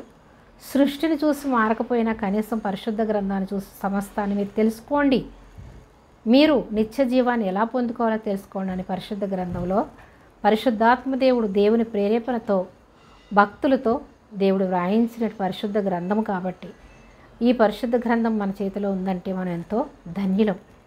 పరిశుద్ధ గ్రంథం ఉన్న దేవుడు ఈ లోకానికి వచ్చిన, ఈ సృష్టిని చూస్తున్న మనము అంధకారంలోనే ఉండి ఈ లోక పాపముతో మనం నశించిపోతూ మన స్వనీతిని మనం ఆధారం చేసుకుని మనోనేత్రాలు మూసుకుని జీవిస్తే మనము దేవుని ఉగ్రతకి మనము చోటు ఇవ్వవలసిన వారమై ఉంటాం. ఉగ్రతకు చోటు ఇస్తున్నాం ప్రతి ఒక్కరు కూడా. అందు కాబట్టి ప్రతి ఒక్కరు కూడా సృష్టికి కాకుండా సృష్టికర్తను మీరు ఆరాధించండి. యేసయ్యను కాదు, సృష్టికర్తను ఆరాధించండి. మీకు యేసయ్య మీద నమ్మకం లేదు, బైబిల్ మీద నమ్మకం లేదు, పరిశుద్ధ గ్రంథం అంటే మీకు నమ్మకం లేదు. మనుషులు రాసిందే కదా, అందులో ఏముంటుంది, వాళ్ళకి నచ్చినట్టు రాసుకున్నాడని తీసి పారేస్తున్నారు. అతను కూడా ఒక ప్రవక్త అని తీసి పారేస్తున్నారు. కాబట్టి మీరు పరిశుద్ధ గ్రంథాన్ని చూడకండి. లేదా యేసయ్యన వచ్చాడు కానీ అతను మానవుడే అనుకోండి. కానీ సృష్టి అయితే నీకు కళ్ళ ముందు కనిపిస్తుంది కదా. సూర్యుడు కనిపిస్తున్నాడు, ఉదయం బోధిస్తుంది నీకు, రాత్రి బోధిస్తుంది, పగటికి పగలు బోధిస్తుంది, రాత్రికి రాత్రి బోధిస్తుంది అని కీర్తన గ్రంథం 19వ అధ్యాయం 1వ వచనం 4వ వచనం వరకు వ్రాయబడి ఉంది. ఎవరు రాశారు? దావీదు మహారాజు రాశాడు. పరిశుద్ధాత్మ ప్రేరేపణతో ప్రవక్త అయినటువంటి దావీదు మహారాజు చేత దేవుడు రాయించాడు. కాబట్టి మీరు యేసయ్యను కాదు, సృష్టికర్తను చూడండి. సృష్టికర్త అయిన దేవా నాకు సహాయం చేయి, నాతో మాట్లాడని ప్రతిదినం మీరు కృతజ్ఞత చెల్లించండి. దేవా ఈ రాత్రిని ఇచ్చినందుకు నీకు థ్యాంక్ యూ, ఈ ఉదయాన్ని ఇచ్చినందుకు నీకు థ్యాంక్ యూ, నాకు ఈ నీరుని ఇచ్చినందుకు నీకు థ్యాంక్ యూ, నాకు ఈ జీవితాన్ని ఇచ్చినందుకు థ్యాంక్ యూ అని ప్రతి నిమిషం మీరు దేవునికి థ్యాంక్స్ చెప్పండి. దేవుడు మిమ్మల్ని దర్శిస్తాడు, దేవుడు మీతో మాట్లాడతాడు, దేవుడు మిమ్మల్ని అందరినీ నిత్య రాజ్యానికి వారసులుగా చేసుకుంటాడు. ఇంకా మనం చూద్దాం రోమపత్రిక 1వ అధ్యాయం 20వ వచనాన్ని చూద్దాం. మనం 19వ వచనాన్ని చూసాము, 20వ వచనాన్ని చూద్దాం. 20వ వచనంలో ఏముందంటే, ఆయన అదృశ్య లక్షణములు అనగా ఆయన నిత్యశక్తియు దేవత్వమును. ఏంటంట? ఆయన అదృశ్య లక్షణములు అనగా ఈ సృష్టి లక్షణములు అనగా ఆయన నిత్యశక్తియు దేవత్వం.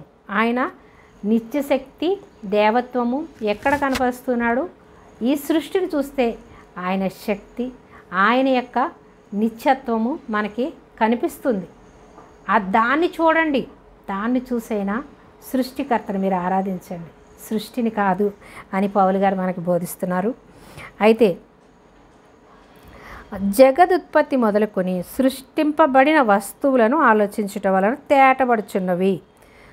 ఏంటంటే జగదుత్పత్తి అంటే ఈ లోకం సృష్టించింది మొదలుకొని జగదుత్పత్తి, జగత్తు ఉద్భవించినటువంటి దినమును మొదలుకొని చూస్తే ఈ లోకంలో సృష్టించబడినటువంటి వస్తువులు అనగా సూర్యుడు, చంద్రుడు, భూమి, సముద్రము, చేపలు, ఈ లోకంలో ఉన్న సమస్త వస్తువులను చూసినప్పుడైనా మీకు దేవుడు గుర్తుకు రావాలి కదా. ఆ వస్తువును ఆలోచించటం వలన తేటపడుతుంది. ఆ వస్తువులు ఆలోచిస్తే మీకు తేటపడుతుంది, మీరు ఎవరిని అడగక్కర్లేదు. ఈ సృష్టిని చూస్తే మీకు దేవుడు ఉన్నాడని మీకు అర్థమవుతుంది. మీరు ఎవరి దగ్గర నేర్చుకోక్కర్లేదు, ఎవరి దగ్గరికి వెళ్ళక్కర్లేదు. ఈ జగదుత్పత్తి మొదలుకొని ఈ సృష్టిని సృష్టించినటువంటి ఈ వస్తువులు చూస్తే చాలు మీకు సమస్తము కూడా తేటపడుతుంది, మీకు అర్థమవుతుంది అని పౌలు గారు చెప్తున్నారు. తేటపడుచున్నది కనుక వారు నిరత్తరులై ఉన్నారు. అంటే వారు సమస్తాన్ని తెలుసుకుని ఉన్నారు కాబట్టి వాళ్ళు సాకులు చెప్పలేరు. ఇంకా దేవా నాకు తెలియదు అని అనడానికి ఏ ఒక్క మానవుడు కూడా సరిపోడు.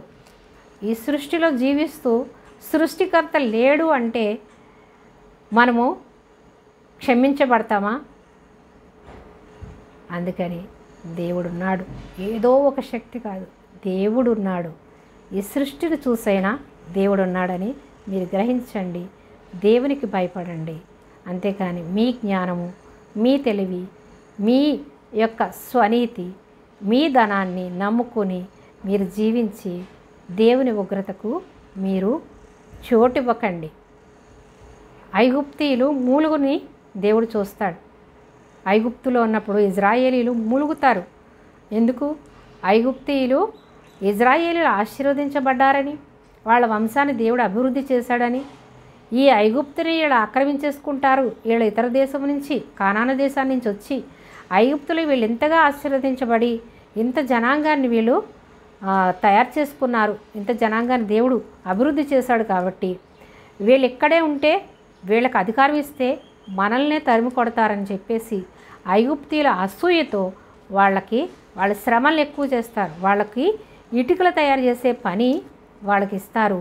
ఇచ్చినప్పుడు ఏం చేస్తారు, వాళ్ళకి ఇటుకకు బదులు కాల్చడానికి గడ్డి ఇవ్వకుండా మీరే తెచ్చుకోండి, ఏమీ పరికరాలు ఇవ్వకుండా అన్నీ మీరే తెచ్చుకుని మీరే కాల్చుకుని మాకు మాత్రం రోజుకి ఇన్ని ఇటుకలు మాత్రం తయారు చేయాలని వాళ్ళకి కఠినమైనటువంటి పని అప్పగిస్తారు. అప్పగించినప్పుడు దేవుడు ఏం చేస్తాడు, వాళ్ళ మూలుగులను చూస్తాడు, వాళ్ళ కష్టాన్ని చూస్తారు, దేవుడు చూస్తాడు. వాళ్ళు మనం అధికారంలో ఉన్నాము, మనము ధర్మంతో ఉన్నాము అని పనివారిని ఇబ్బంది పెడితే దేవుడు చూడకుండా ఉంటాడా? వాళ్ళని పనివారిగా ఐగుప్తీయులు ఇజ్రాయేలీని చేసుకుని వాళ్ళకి ఇష్టం వచ్చినట్టుగా వాళ్ళని ఎక్కువ పని పెట్టి వాళ్ళని శ్రమలు పెట్టినప్పుడు వాళ్ళ మూలుగుల్ని వింటాడు దేవుడు. అందుకని మనం ఎవరినైనా ఇబ్బంది పెడుతున్నాము అంటే, మన వల్ల ఎవరైనా బాధపడుతున్నారు అంటే వాళ్ళ బాధను దేవుడు చూస్తాడు. కయీను హేబెల్ని చంపేస్తాడు. దేవుడు హేబెల్ అర్పణ అంగీకరించాడని కయీను ఏం చేస్తాడు, హేబెల్ని చంపేస్తాడు. హేబెలు రక్తం భూమిలో దేవుడికి మొరపెడుతుందట. అంటే తనకి ఇంకా ఆయుష్ ఉంది, కానీ తన అన్న చంపేశాడు కాబట్టి నాకు ఇంకా బ్రతకాలని ఉంది కదా, నాకు ఎందుకు అర్ధాంతరంగా ఈ చావు వచ్చిందని భూమిలో ఉన్నటువంటి రక్తము నాకు మొరపెడుతుంది అంటాడు దేవుడు.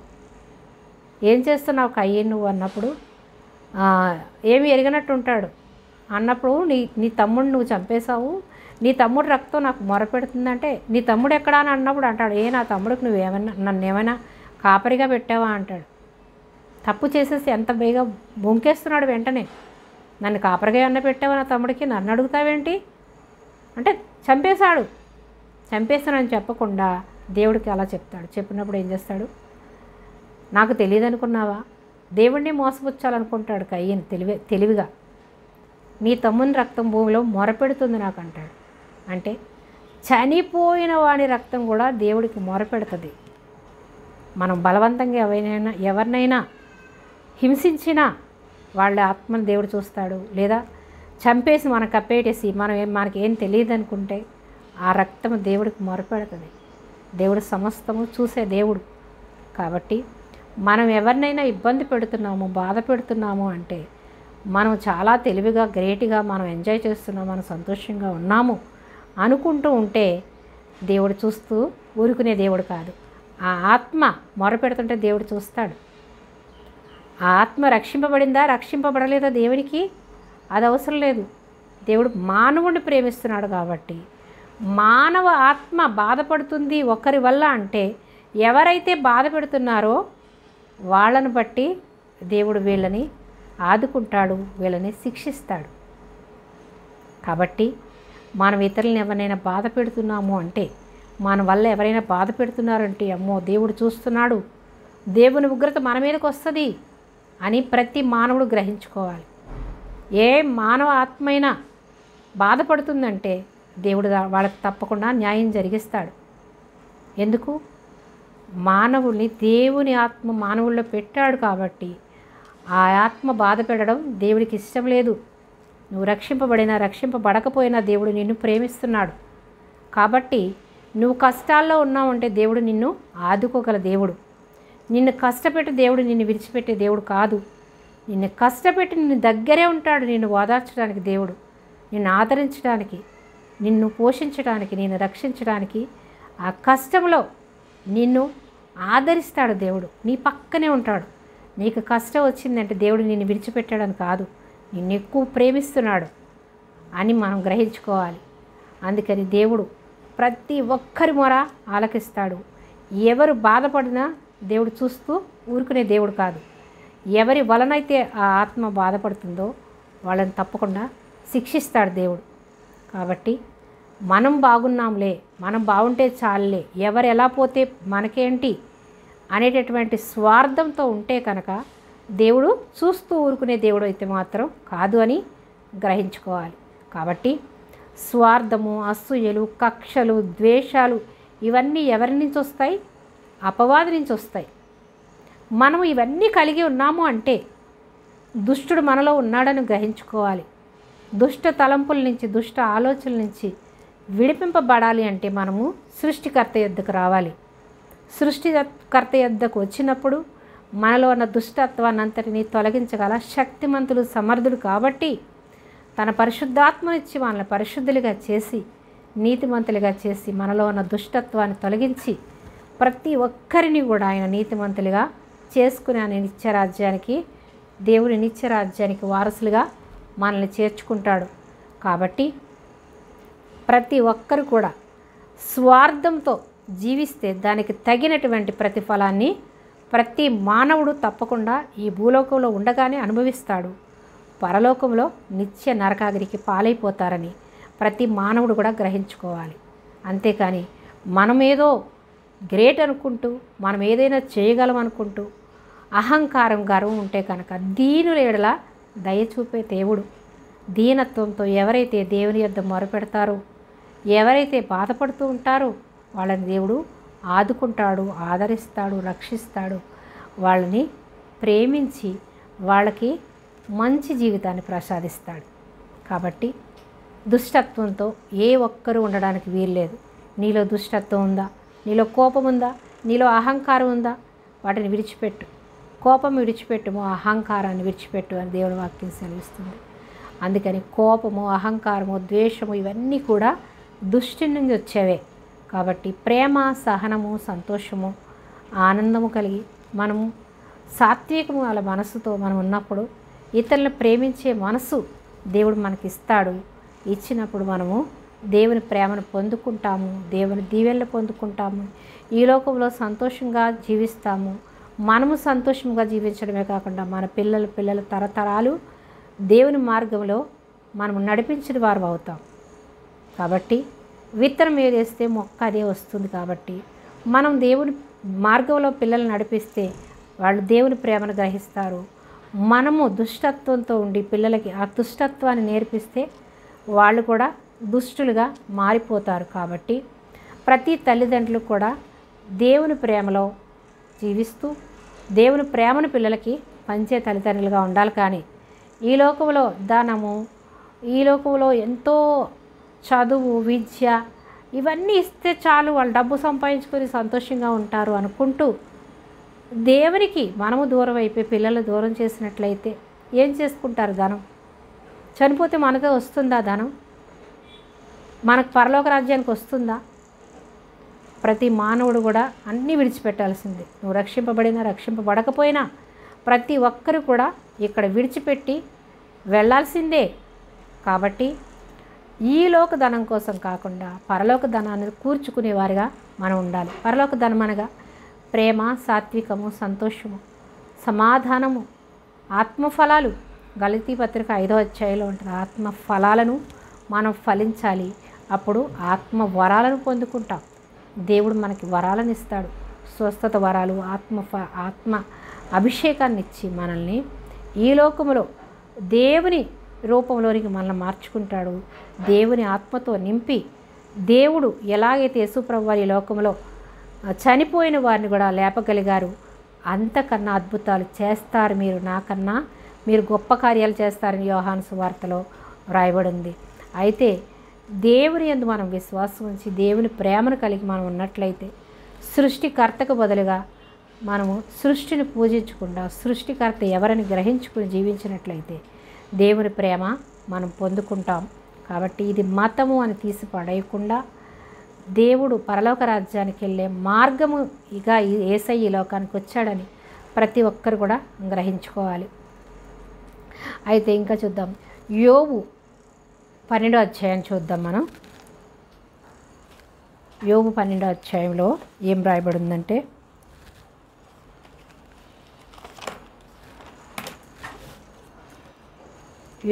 యోబు రాసినటువంటి 12వ అధ్యాయం 6వ వచనం నుంచి చూద్దాం. దోపిడిగాండ్ర కాపురములు వర్ధిల్లును, దేవునికి కోపము పుట్టించేవారు నిర్భయముగా ఉందరు. ఏమంటున్నాడు? యోబు దేవుని మీద కోపంతో మాట్లాడుతున్నాడు. దోపిడిగాండ్ర ఎంతో బాగున్నారు, దోపిడిగాండ్ర కాపురములు వర్ధిల్లుతున్నాయి, దేవునికి కోపం పుట్టించేవారు నిర్భయంగా ఉంటున్నారు. అంటే ఈయన దేవుని ఎంతో భయము భక్తి కలిగి దేవునికి భయపడి జీవించేటటువంటి యోబు తను ఎంతో కష్టంలో చిక్కుకుంటాడు. యోబుకు వచ్చిన కష్టాలు ఎవరికీ రాలేదు బైబిల్ గ్రంథంలో. యోబుకున్న ఆస్తి, తన పిల్లలు, సమస్తాన్ని కోల్పోతాడు. చివరికి భార్య కూడా విడిచి వెళ్ళిపోతుంది. చివరికి తన శరీరం కూడా పుళ్ళుతో నింపేస్తాడు. అపవాది వచ్చి నువ్వు అన్నీ ఇచ్చావు కాబట్టి యోబు నేను ప్రేమిస్తున్నాడు, అన్నీ తీసే అంటాడు. మళ్ళీ వచ్చి నువ్వు ఆరోగ్యాన్ని ఇచ్చావు కాబట్టి నేను ప్రేమిస్తున్నాడు అంటాడు. అన్నీ తీసేసిన తర్వాత కూడా దేవుని విడిచిపెట్టాడు. యెహోవా ఇచ్చెను, యెహోవా తీసుకొనెను, యెహోవాకి మహిమ కలుగును గాక అంటాడు. అంటే తనకు ఆరోగ్యాన్ని ఇచ్చావు కాబట్టి నేను ఇంకా స్తుతిస్తున్నాడు అని అపవాది దేవుని దగ్గరికి వచ్చి చెప్పినప్పుడు, అయితే ఆయన ప్రాణం తీయడానికి నీకు హక్కు లేదు, తన శరీరం నీ ఇష్టం వచ్చినట్టుగా చేసుకో అన్నప్పుడు శరీరంలో గ్యాప్ లేకుండా పుళ్ళుతో నింపేస్తాడు. నింపినప్పుడు ఆ బాధలో మాట్లాడుతున్నాడు, నేను నీ యందు ఎంత ప్రేమగా, నీ యందు ఎంత భయభక్తులు కలిగి ఉన్నానే, ఎందుకు నాకు ఈ శ్రమలు, అన్యులు ఎంతో నిర్భయంగా జీవిస్తున్నారు అంటాడు. అంటే దేవుడు తనలో చిన్న లోపం కూడా లేకుండా చేయడం కోసం యోబుని పరీక్షిస్తాడు. ఆ చిన్న లోపం ఏముంది ప్రభువా నాకు చెప్పు అనడానికి యోబు ప్రయత్నిస్తూ ఉంటాడు. నాలో ఏ లోపం ఉంది, ఎందుకు నేను ఈ యొక్క కష్టాలు అనుభవిస్తున్నాను నాకు తెలియచెప్పు ప్రభువా అని యోబు తెలుసుకుంటాడు. యోబు ఆ చిన్న లోపం కూడా లేకుండా చేయడానికి దేవుడు ఆ శ్రమ పెడతాడు. ఏ లోపం కలిగి ఉన్నాడు, నేను చాలా నీతిగా ఉన్నాను, నా పిల్లలు చాలా నీతిగా ఉన్నారు అనుకున్నాడంట. అంటే దేవుని కన్నా ఎక్కువ చేసుకున్నాడు అని దేవుడు, నువ్వు నీతిగా ఉన్నావు అంటే నీ వల్ల కాదు, దేవునికే మహిమ చెల్లాలి కానీ నేను నీతిగా ఉన్నాను అనుకున్నాడు. పాపం చిన్న పాపం అది. ఏ మానవులైనా అనుకుంటారు నేను చాలా మంచిగా ఉన్నానని అనుకుంటూ ఉంటాం, అది కూడా మనం అనుకోకూడదట. ఆ చిన్న పాపమే ఆ యోబు చేసింది. నేను చాలా నీతిగా ఉన్నాను, నేను చాలా యథార్థంగా ఉన్నాను, నా పిల్లల్ని చాలా యథార్థంగా పెంచుతున్నాను అని తనను బట్టి తాను గర్వించినట్టు దేవుడు చూశాడు. గర్వించలేదు పాపం, అనుకున్నాడంతే. ఎక్కడ గర్వం వస్తుందో అని ఆ చిన్న లోపం కూడా లేకుండా చేయడం కోసం అపవాది చేతులకి యోబును అప్పగిస్తాడు. అప్పగిచ్చినప్పుడు ఏమంటాడు, ప్రభువా నాలో ఏ లోపం ఉంది, నేనేం తప్పు చేశాను చెప్పు అని దేవుడిని అడుగుతున్నాడు. ఏమడుగుతున్నాడు? 6వ వచనంలో 12వ అధ్యాయం యోబుకు రాసినటువంటి గ్రంథంలో 12వ అధ్యాయం 6వ వచనంలో, దోపిడిగాండ్ర కాపురములు వర్ధిల్లును, దేవునికి కోపం పుట్టించేవారు నిర్భయంగా ఉందరు. దేవుని కోపం పుట్టించేవాళ్ళు నిర్భయంగా ఉన్నారు. దోపుడు దోచుకునేవాళ్ళు అంటే దొంగతనాలు అబద్ధాలు చేస్తూ మోసపూరితమైన జీవితాన్ని జీవిస్తున్న వాళ్ళంతా కూడా నిర్భయంగా సంతోషంగా ఉన్నారే, నేనెందుకు ఇలా అయిపోయాను అంటున్నాడు. వారు తమ బాహుబలమే తమకు దేవుడు అనుకుంటారు. ఏమనుకుంటున్నారు వాళ్ళు? వారి యొక్క బాహుబలమే వారికి దేవుడు అనుకుంటారంట. అంటే మా జ్ఞానమే, మా తెలివి వల్ల మేము ఈ విధంగా సంపాదించుకున్నాము, మా బాహుబలము చేత మేము చాలా సంపాదించుకున్నాము అనుకుంటూ వాళ్ళు ఏమనుకుంటున్నారంట, వాళ్ళు బాహుబలమే తమకు దేవుడు అనుకుంటున్నారంట. అంటే వాళ్ళకున్న ధనమే, వాళ్ళకున్న బలమే, వాళ్ళకున్న జ్ఞానమే వాళ్ళు దేవుడు అనుకుంటున్నారు తప్ప అసలు దేవుణ్ణే వాళ్ళు ఆరాధించకుండా దేవునికి కృతజ్ఞత చెల్లించకుండా వాళ్ళు బాహుబలాన్ని నమ్ముకొని బాహుబలమే దేవుడు అనుకుంటున్నారు, వాళ్ళు ధనమే దేవుడు అనుకుంటున్నారు. అలాంటి వాళ్ళు ఎంతో సంతోషంగా ఉన్నారు. నాకే ఎందుకు ప్రభువా అని దేవుణ్ణి అడుగుతున్నాడు. దేవుడు నాకెందుకు, నేను ఏ తప్పు చేశాను నాకు తెలియపరచు ప్రభువా అని తెలుసుకోవడం కోసం దేవుడిని ప్రశ్నిస్తున్నాడు. కానీ దేవుణ్ణి ప్రశ్నించాలని కాదు. దేవుడికి ఎంతో విధేయత చూపించినటువంటి యోబు అంత భక్తిమంతుడు కానీ, భక్తిపరుడు కానీ, యోబు అంత నీతిమంతుడు కానీ బైబిల్ గ్రంథంలో లేదు అని బైబిల్ గ్రంథంలో స్పష్టంగా వ్రాయబడి ఉంది. కాబట్టి అంత నీతిమంతుడైనటువంటి యోబు చిన్నది నేను చాలా నీతిగా ఉన్నానని అనుకున్నాడు. దానితో ఎక్కడ గర్వం వస్తుందో అని దేవుడు ముందుగానే శిక్షించి దేవుడు శోధించబడిన మీదట సువర్ణంగా మార్చే దేవుడు కాబట్టి ఆయన సువర్ణంగా మార్చుకోవడానికి చిన్న కళంకం కూడా ఆయనలో లేకుండా తీసివేయడానికి యోబుని శిక్షిస్తాడు. యోబు ఎప్పుడైతే ఒప్పుకుంటాడో మళ్ళీ తిరిగి రెండింతల ఆశీర్వాదాన్ని ఇస్తాడు. ఇచ్చి పరలోక రాజ్యానికి వారసుడిగా తను చేర్చుకుంటాడు. అయితే 7వ వచనంలో ఏం రాయబడిందంటే, అయినను మృగములను విచారించుము అవి నీకు బోధించును. అయినా కానీ మృగాలను చూసినప్పుడు అవి నీకు బోధిస్తాయి. మృగాలు ఏం చేస్తున్నాయి? దేవుడు చెప్పిన పని చేస్తున్నాయి. దేవుడు ఏది తినమంటే అవి తింటున్నాయి. దేవుడు ఎలా బోధిస్తే అలాగా నడుచుకుంటున్నాయి. చేపలు ఏం చేస్తాయి? సముద్రంలోనే ఉంటాయి. ఈ యొక్క నక్కలు ఏం చేస్తాయి? బొరియలు ఒక గూడులు తయారు చేసుకుంటాయి, ఆహారాన్ని సంపాదించుకుంటాయి. దేవుడు ఎక్కడ ఆహారం ఇస్తాడా అని ఎతుక్కుని తెచ్చుకుని తింటూ ఉంటాయి. అయితే మృగములను విచారించుము, అవి నీకు బోధించును, ఆకాశ పక్షులను విచారించుము, అవి నీకు తెలియజేయును. ఆకాశ పక్షులు ఏం చేస్తున్నాయి? గూళ్ళు కట్టుకుంటున్నాయి. దేవుడు ఆహారం ఇస్తాడా అని ఎదురు చూసి వెళ్ళి వెతుకు తెచ్చుకుని ఆ గూట్లో పెట్టుకుని తింటున్నాయి. ఆకాశ పక్షులు కూడా ఆయన పోషిస్తున్నాడు. ఆకాశ పక్షులు కూడా ఆయన మాటకు లోబడుతున్నాయి. మృగాలు ఆయన మాటకు లోబడుతున్నాయి. కానీ ఈ మానవుడు లోబడకపోయినప్పటికీ వాళ్ళని ప్రేమిస్తున్నావు ప్రభువా, నేనేం తప్పు చేశాను ప్రభువా అని దేవుణ్ణి తెలుసుకోవడానికి అడుగుతున్నాడు. కానీ అతను గర్వంతో దేవుని ప్రశ్నించట్లేదు. అయితే వీటన్నిటిని బట్టి కొనిన ఎడల యెహోవా హస్తము వీటిని కలుగజేసెను అని తెలుసుకొన లేనివాడెవడు? వీటన్నిటి బట్టిని చూస్తే, ఈ జంతువులు బట్టి చూస్తే, ఈ పక్షులను బట్టి చూస్తే, వీటన్నిటి బట్టిని చూస్తే దేవుడు వీటిని సృజించాడు అని తెలుసుకోనోడు ఎవరైనా ఉన్నాడా? యెహోవా హస్తము వీటిని కలుగజేసినని తెలుసుకొనని వాడు ఎవడైనా ఉన్నాడా? తెలుసుకొనలేనివాడు ఎవడైనా ఉన్నాడా అంటున్నాడు. అంటే వీటన్నిటిని బట్టి చూస్తే వీటన్నిటినీ దేవుని హస్తాలతో కలగజేశాడు. దేవుడు హస్తము వీటిని కలగజేసినని తెలుసుకొనలేని వాడు ఎవడున్నాడు అని క్వశ్చన్ వేస్తున్నాడు. ఎవరు తెలుసుకోలేని ఉన్నారు? ఈ జంతువులు సృష్టించిన దేవుడు, ఆకాశ పక్షుల్ని పోషిస్తున్న దేవుడు ఉన్నాడని ఎవరు గ్రహించుకోలేకుండా ఉన్నారు అని యోబు గారు దేవుడిని అడుగుతున్నాడు. ఆ యొక్క సహోదరులకి చెప్తూ దేవునితో మాట్లాడుతున్నాడు. అందరూ బాగున్నారు, దుష్టులు కూడా బాగున్నారు, వాళ్ళ యొక్క ధనమే వాళ్ళ దేవుడు అనుకుంటూ ఉన్నవాళ్ళు కూడా దేవుని ఆశీర్వదిస్తున్నావు అంటున్నాడు. అంటే వాళ్ళ అంతము ఉంటుంది. సమయం వచ్చినప్పుడు ప్రతి ఒక్కరికి తగిన తీర్పు తీరుస్తాడు. అందుకని గురుకుల్ని గోధుమల్ని కలిపి ఎదగని అంటాడు. అంటే ఆ గురుకులు లాగినప్పుడు గోధుమలు కూడా వచ్చేస్తాయి కాబట్టి కలిపి ఎదగని తీర్పులో వేరు చేస్తానంటాడు. అంటే ఈ లోకంలో మంచివారిని చెడ్డవారిని కూడా దేవుడు సమంగా చూస్తున్నాడు. అందరినీ ప్రేమతో చూస్తున్నాడు. భూమి మీద ఉన్నటువంటి ప్రతి మానవుడికి కూడా సూర్యుడిని వస్తున్నాడు, చంద్రుడు యథావిధిగా వస్తున్నాడు, ప్రతి ఒక్కరి మీద ఉదయిస్తున్నాడు, వర్షము ప్రతి ఒక్కరి మీద కురుస్తుంది, ప్రతి ఒక్క దేశంలో కురుస్తుంది. అంటే తగిన సమయంలో, అంటే ఆయన రాకడ సమయంలో ఎవరు విడవబడతారు, ఎవరు ఎత్తబడతారు, ఎవరు తీర్పులో నిల్చుంటారు, ఆ తీర్పులో దేవుడు న్యాయమైన తీర్పు తీరుస్తాడు. కాబట్టి ప్రతి ఒక్కరు కూడా ఇతరులను చూసి వాళ్ళు ఆశీర్వదించబడ్డారు, నేను ఇంత రీతిగా ఉన్నాను, నాకే ఎందుకు ఈ శ్రమలని మనం ప్రశ్నించేవారుగా ఉండొద్దు. ప్రతి ఒక్కరికి దేవుడు తీర్పు తీరుస్తాడు. ప్రతి ఒక్కరికి ఒక సమయం ఉంటుంది. ఆ సమయం కొరకు మనం కనిపెట్టాలి తప్ప ఎవరికి మనం తీర్పు తీర్చొద్దు, దేవుణ్ణి ప్రశ్నించొద్దు. మనము దేవుడి తీర్పును మన చేతిలోకి తీసుకుంటే దేవుడికి మనము లెక్క అప్పచెప్పవలసి వస్తుంది. తీర్పు తీర్చేది దేవుడు మాత్రమే. ఏ మానవుడికి కానీ తీర్పు తీర్చడానికి సరిపోడు. ఆయన చిత్తం, ఆయన ప్రణాళిక, ఆయన ఏం చేయాలనుకుంటాడో తగిన సమయంలో ప్రతి ఒక్కరికి తీర్పు తీర్చే దేవుడు కాబట్టి ఆయనకు విధేయత చూపించేవారిగా మాత్రమే మనం ఉండాలి. అయితే చివరిగా మనం చూద్దాం. సముద్రంలోని చేపలు నీకు దాన్ని వివరిస్తున్నాయి, చేపలు కూడా నిన్ను వివరిస్తున్నాయి. వీటి అన్నిటిని బట్టి కొనిన ఎడల యెహోవా హస్తము వీటిని కలుగజేశానని తెలుసుకుని వాడెవడు?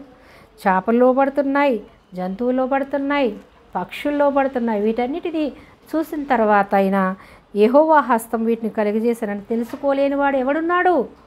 అందుకని తెలుసుకోలేని వాడెవడు లేడు. తెలియకుండా పాపం చేసేవాళ్ళు కూడా లేరు, తెలిసే పాపం చేస్తున్నారు.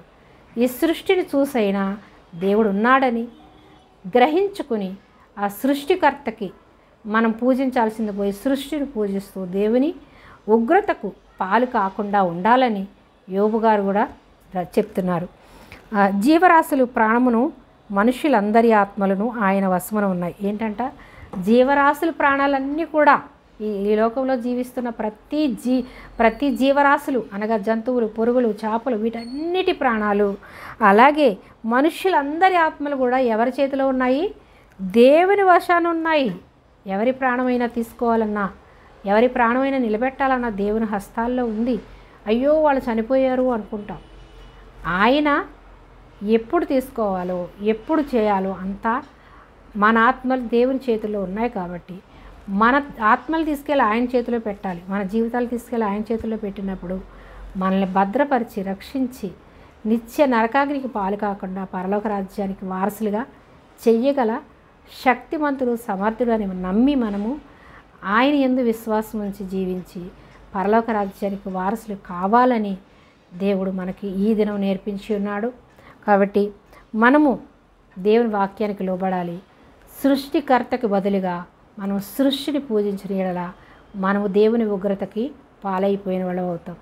ఇంకా మనం చాలా నేర్చుకోవాలి, చాలా ఉన్నాయి. కానీ మనకు ఇంతకన్నా మనం ఎక్కువ బోధించిన మనం గ్రహించుకోలేని స్థితికి వెళ్ళిపోతాం. కాబట్టి దినదినము మనము ఒక్కొక్కటి ఇంకా లోతుగా దేవుని మర్మాలు దేవుడు మనకు పరిశుద్ధాత్మ దేవుడు బయలుపరిచింది మనం తెలుసుకుందాము. ఇంకా మీరు విని విశ్వాసంలో బలపడి పరలోక రాజ్య వారసులుగా ఉండాలని, సృష్టికర్తను విడిచి సృష్టాన్ని పూజిస్తే దేవుని ఉగ్రత మన మీదకి వస్తుందని గ్రహించుకొని ప్రతి ప్రాణిని దేవుడు ప్రేమిస్తున్నాడని, మనము ఈ లోకంలో గనులుగా ఉన్నామని, మనము ఇతరులకి కీడు చేసేవారిగా మనం ఉన్నట్లయితే అహంకారంతో గర్వంతో ద్వేషంతో నింపబడి ఉంటే మనల్ని దేవుడు చూస్తున్నాడని గ్రహించాలి.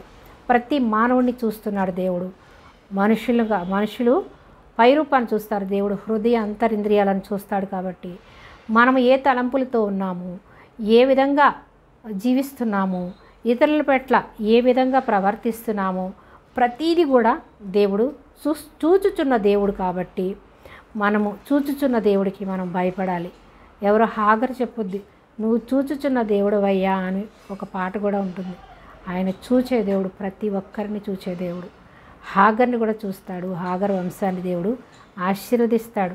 ప్రతి ఒక్కరిని ఆయన యందు భయభక్తులు కలిగి ఆయన యందు మనం ఎప్పుడైతే మనం నిరీక్షణతో మనం కలిగి ప్రార్థిస్తామో, నిరీక్షణతో మనం ఎత్తబడతామనేటటువంటి నిరీక్షణ కలిగి ఆయన ఎప్పుడొచ్చినా మనం ఎత్తబడతామనేటటువంటి నిరీక్షణతో ఎవరైతే ఎదురు చూస్తూ ఉంటారో ప్రతి ఒక్కరిని ఆదరించి ప్రేమించి ఆయన నిత్య రాజ్యానికి వారసులుగా చేయగల శక్తిమంతుడు సమర్థుడని మనం నమ్మి విశ్వాసముతో జీవించినప్పుడు వినుట ద్వారా విశ్వాసం వస్తుంది.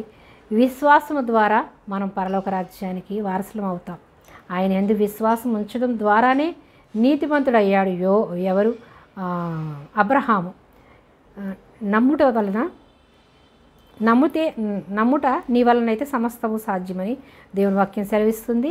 అలాగే విశ్వాసమును బట్టి నీతిమంతుడయ్యాడు అబ్రహాం. కాబట్టి మనము దేవుని యందు విశ్వాసం ఉంచడం ద్వారానే మనము నీతిమంతులు అవుతాము. దేవునికి విధేయత చూపించడం వలనే నీతిమంతులు అవుతాము.